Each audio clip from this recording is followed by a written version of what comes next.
Acara seminar bisnis di Sangatta yang dimulai dari pukul 3 sore tadi, kini baru berakhir sekitar pukul 11 malam.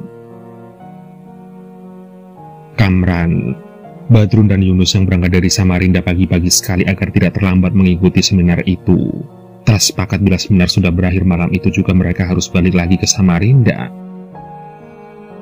Itu karena besok mereka telah memiliki jadwal kesibukan masing-masing.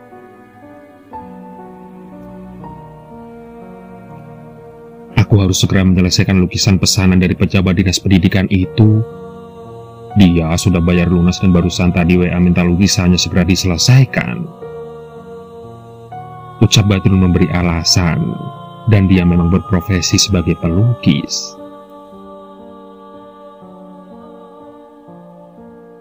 Ya, sama saja. Aku pun harus mengantarkan beberapa barang pesanan ke beberapa toko langganan.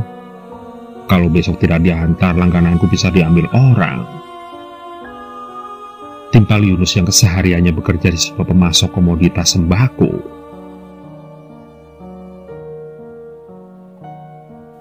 Kamran tersenyum mendengar alasan kedua temannya itu.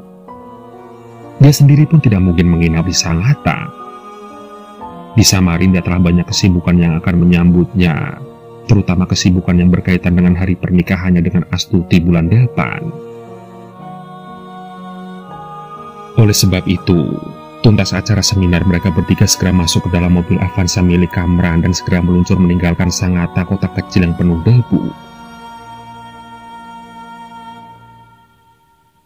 Cuaca malam itu agak mendung, di langit tidak nampak ada bintang apalagi bulan. Dan baru beberapa menit perjalanan, hujan pun turun rintik-rintik. Kamran yang berada di belakang kemudi terdengar sedikit mengeluhkan keadaan cuaca yang tidak bersahabat. Namun ia tetap menjalankan mobilnya dengan kecepatan sedang.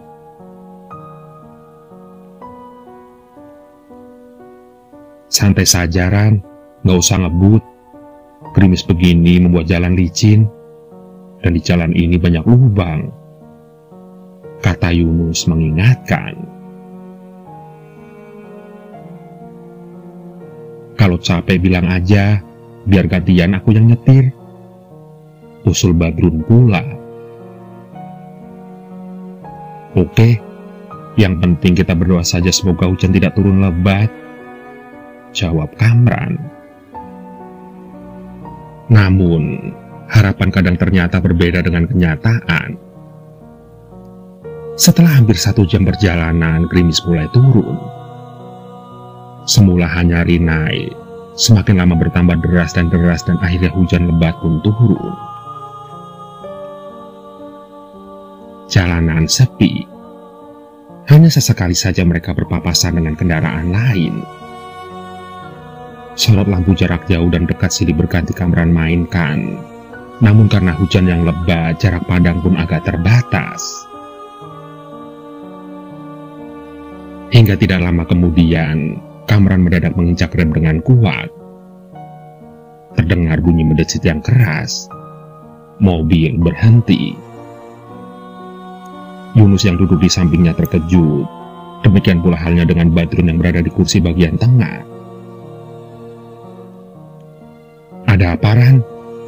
Tanya Badrun dan Yunus berbarengan. Apa kalian tadi tidak melihat seorang ibu yang menuntun anaknya sedang menyeberang jalan? Nyaris saja aku menabraknya, kata Kamran. Itu mereka yang berdiri di bawah pohon besar itu, lanjutnya lagi. Cahaya lampu mobil meskipun agak samar karena hujan, memperlihatkan seorang ibu setengah baya sedang berdiri di bawah pohon besar di tepi jalan. Tangan kirinya memegang payung hitam, sedang tangan kanannya menuntun seorang anak perempuan yang berumur kira-kira 10 tahun. Wanita itu memakai baju kebaya berwarna terang yang dipadu dengan sarung batik lurik kecoklatan. Sedang bocah perempuan itu mengenakan baju terusan sebatas lutut berwarna putih pudar. Hujan turun bertambah lebat. Sesekali suara guntur menggelegar disertai kilat halilintar yang menyambar-nyambar. Karman pun lantas menjalankan mobilnya perlahan, mendekati ibu dan anak itu yang nampak menggigil kedinginan.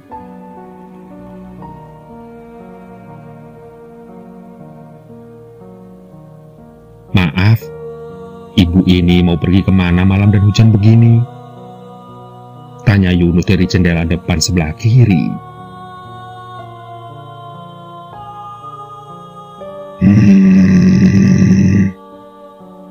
Sahut ibu itu. "Hah? Ibu ngomong apa? Kami tidak mengerti ibu ngomong apa."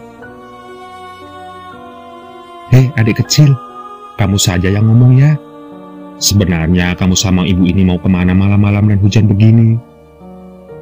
tanya Yunus lagi, dan kali ini kepada bocah perempuan itu.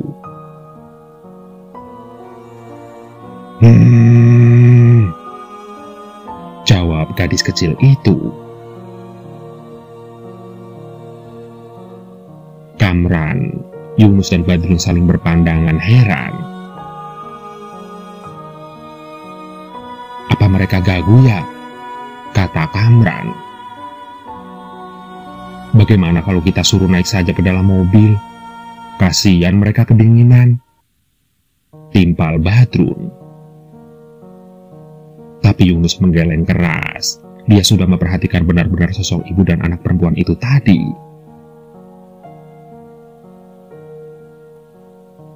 Kehadiran mereka terasa mistis. Sorot mata mereka kosong. Yunus mendadak merasa kepalanya membesar dan bulu-bulu di tubuhnya tegak berdiri. Dan dia yakin sekali kedua sosok itu sebenarnya bukan orang atau manusia. Tapi... "Kamran, tancap gas, tinggalkan mereka. Mereka berdua bukan manusia tapi hantu," teriak Yunus sambil menutup kaca jendela mobil dengan cepat.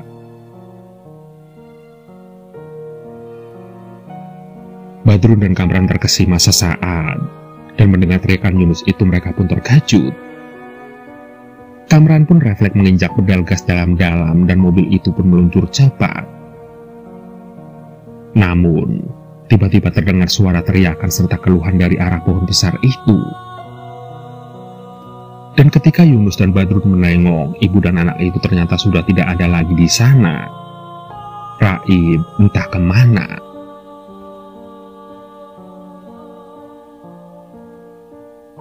"Ya Tuhan, benar-benar hantu," gerutu Badrun sambil mengusap bulu di tangannya yang merinding.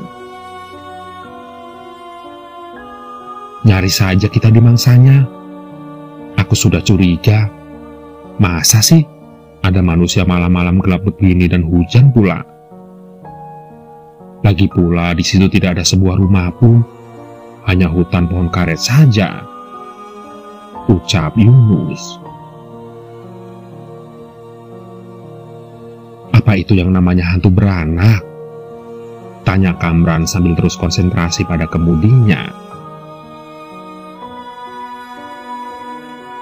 "Nggak tahu, yang jelas itu hantu." "Sudahlah, jangan dibicarakan lagi," jawab Yunus. "Ya, bisa saja hantu itu sekarang ada di jok belakang dalam mobil ini," kata Badrun sambil menengok ke jok belakang, dan syukurlah tidak nampak apa-apa. Jok belakang tetap dalam keadaan kosong.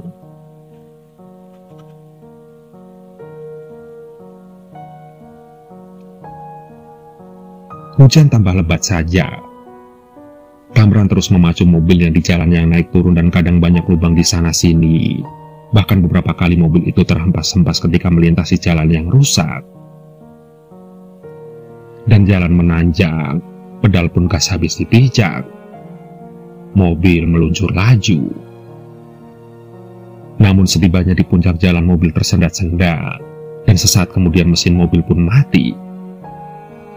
Kamran pun lantas memukul stang kemudi dengan keras sembari mengumpat. "Bensinnya habis?" tanya Yunus.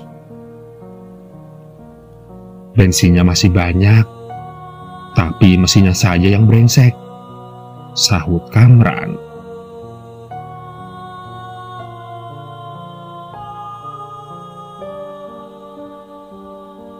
apes banget. Tapi ada warung tuh di depan sana. Mobil kita parkir dulu di depan warung itu yuk. Nus, ayo kita dorong mobilnya, kata Badrun. Yunus dan Badrun segera turun dari mobil untuk mendorong, sedangkan Kamran tetap mengendalikan di belakang kemudi. Dan tepat di depan warung yang diterangi oleh lampu petromang itu, mobil pun diparkir. Mereka bertiga memperkirakan setelah mesin mobil dibiarkan dingin beberapa waktu lamanya, nantinya mesin itu akan kembali menyala seperti biasa, dan mereka bisa melanjutkan perjalanan ke Samarinda.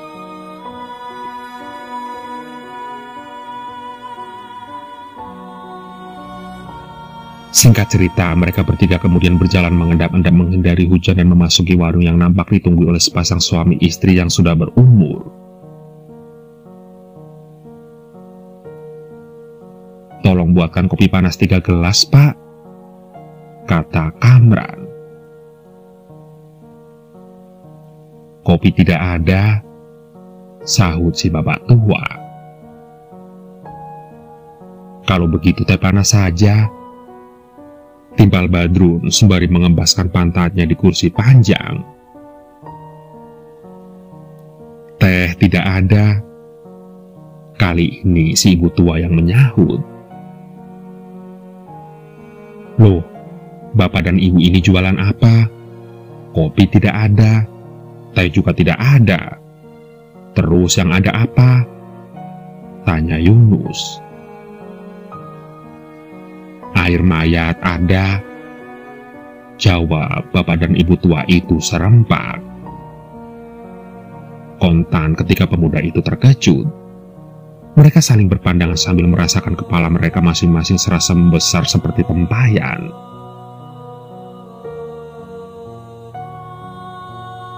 Lebih mengerikannya lagi, tiba-tiba lampu petromang itu mati dan menjadikan suasana sekitar menjadi gelap gulita. Terdengar juga suara teriakan dan keluhan bertalu-talu dari tempat itu.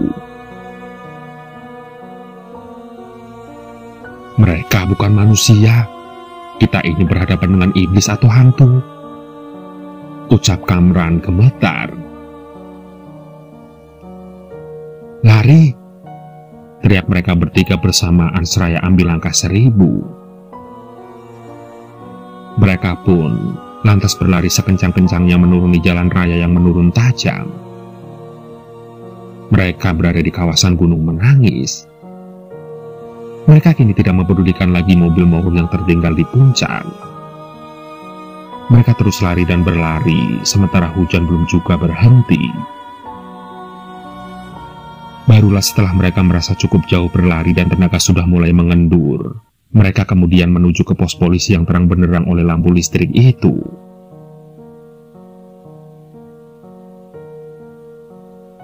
Terlihat seorang polisi yang berjaga di situ menyambut mereka sambil tersenyum ramah. "Dari mana saja kalian malam-malam dan hujan begini?" tanya polisi itu. Kamran lantas menceritakan semua pengalaman mereka, dimulai dari kota Sangatta, ibu kota Kabupaten Kutai Timur itu, hingga peristiwa mobil mogok di puncak Gunung Menangis barusan. "Jadi selama perjalanan malam ini telah 2 kali kami bertemu iblis atau hantu, Pak. Benar-benar pengalaman yang mengerikan," kata Badrun tersenyum kecut. "Kalian keliru," tukas polisi itu sambil tawanya menyeringai. "Bukan 2 kali kalian bertemu iblis atau hantu itu di kawasan Gunung Menangis ini, tapi yang benar 3 kali. Maksud Bapak?" serempak Kamran, Yunus, dan Badrun bertanya. "Ini loh yang ketiga," jawabnya sambil tertawa cekikikan.